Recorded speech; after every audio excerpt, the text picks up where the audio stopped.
I'm going to do Hey, we're with Shane at Brilliance. He's going to talk about some of these new Bistro adapters.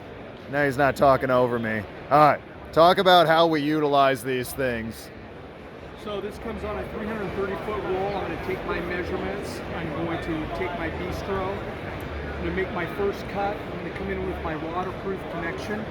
Our new waterproof connectors. New waterproof connectors. I'm going to slide this in. I'm going to take my connections, put them in here, make my tighten up and bring that back and close it. So I've got that connection there. Then what I'm going to do is I'm going to run over to my end. I'm going to go ahead and insert my end cap when I'm finished with that particular run.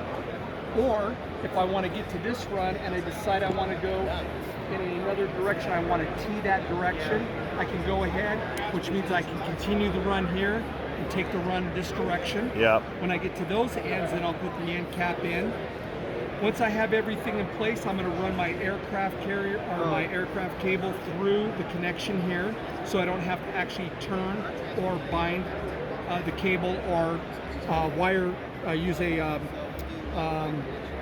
wire tie. Don't have to worry about that. Yep. I'll put that into place. I'll tighten up my cable. Take that last run it, make my connection to the other end. From here to the transformer. Yep. Flip the switch. Yep. Enjoy my evening. Love it. Very cool. Thank you, sir. Brian loves it too.